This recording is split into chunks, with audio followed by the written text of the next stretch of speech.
My name is Rich Cohen. I'm an attorney with the firm of Fisher Broyles. It's a nationwide firm. I'm sort of the de facto head of the New York office litigation and employment law department.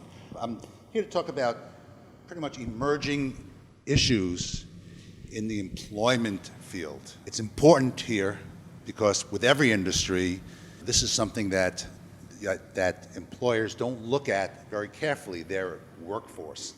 They're here looking to make a buck. The employers look at what the profit center is to them, an HR department or concerns about employees. That's sort of a cost center, and they just put it under the table. I like to practice prophylactic law. I like to prevent problems before they happen. I find employment law is fascinating as a trial lawyer. Number one, because as a trial lawyer, I've seen what happens when people don't take care, and it goes to court, and it's very expensive. So, an ounce of prevention really is the right maxim here. The workplace is really truly sort of the fault line, sitting on the fault lines of society. The workplace really is the society writ small. I mean, every problem in society is going to find itself into the workplace. So, while today we only have time for a few issues here, and the issues which I'll try to get through if I can get through are compliance with restaurant-specific laws, sexual harassment training, vulnerable workers, what are they, and appearance bias on the job. These are all relatively new issues here, but most employment laws are new. Before the Great Society of the 60s, there was no workplace rights for workers other than collective bargaining, unions. Not anymore. Now it's very important that people are concerned about and are aware of the issues that come up. So I'll give you some answers, but the answers aren't as important as the issues and the questions raised.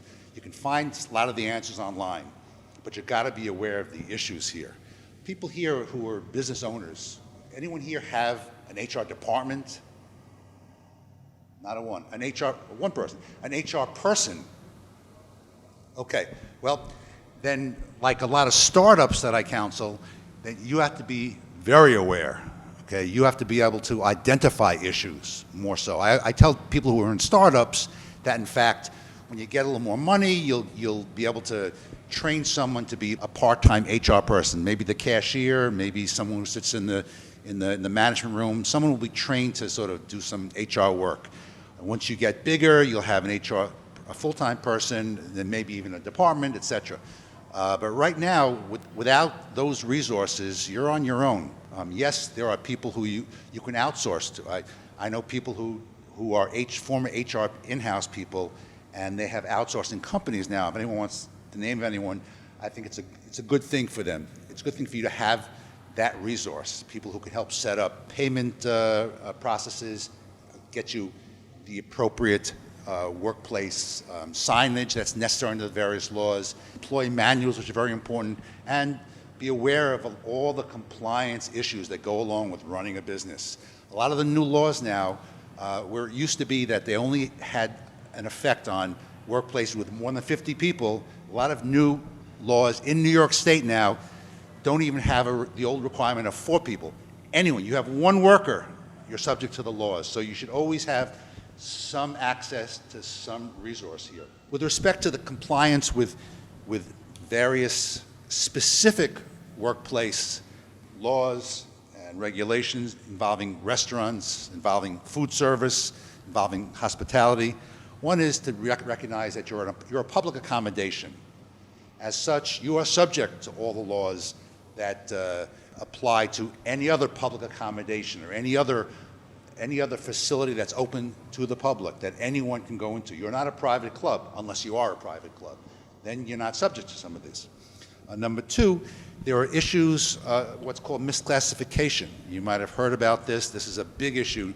I guess the Microsoft case of a dozen or so years ago was the big issue. Microsoft was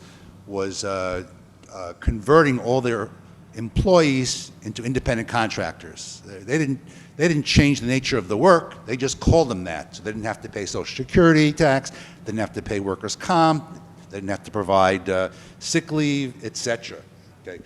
It's dangerous to do that in the food service industry, to misclassify, because there are wage and hour and overtime concerns that you have that other companies might not have. In the food service industry, there are distinctions between food service people and people who are service workers but not food service workers.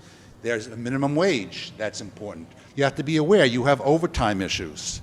You also have issues involving working off the clock. People used to require their wait staff and others to work off the clock, to come in an hour early, help set up, etc. That's fine, but you got to pay people for that now. And the state and some of the localities are very dogged in their pursuit of people who don't pay people for working off the clock. There are equal pay laws, robust equal pay laws that are pretty new. In New York State, they're very new. The New York Achieve Pay Equity Act is very new. An earlier version said you can't pay women less than men for work that was the same. Now, under the new law, you can't pay anyone in a protected class. That is a class involving race, religion, creed, national origin, gender, disability, etc. Anyone less than anyone in a non-protected class for work that is the same or similar. That takes into account a lot of the defenses from the past, which said, like, oh, I don't do the same thing. That woman is a waitress. I help bust the tables too. Well, if it's the same or similar work, you have to have equal pay. That's something to be very much aware of. I come from doing a lot of work in New York City, and up here there aren't any of the following yet, but believe me, the state is going to pass it, or the localities are.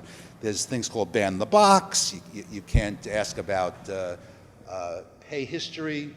Of course, marijuana use in the workplace is going to be big. Okay, it's misunderstood now by a lot of lawyers because it's very, very new.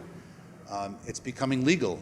Well, if it's becoming legal and it's a legal medication as much as amoxicillin is, what if someone is on the job smoking marijuana because they have cancer or they have terrible pains and they need it?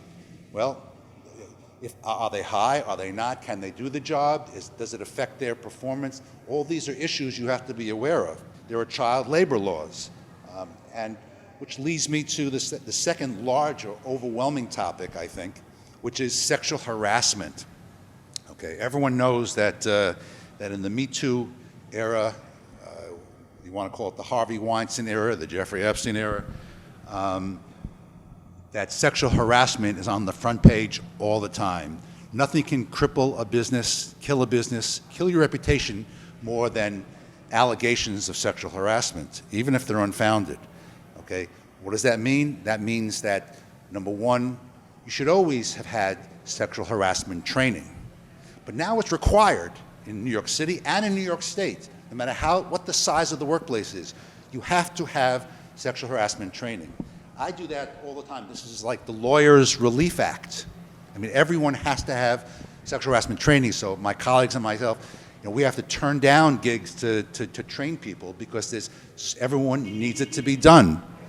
Okay? It has to be interactive. You can't just show them a couple of slides. You can't just give them a pamphlet and say, hey, read this. It has to be interactive, meaning give and take, questions and answers, hypotheticals, because all the research shows that that's the only way you can get people to change behavior, if you interact with them and try to get them to be sensitive to the issues. I always tell every workplace that you want to avoid sexual harassment issues, you want to avoid sexual harassment claims.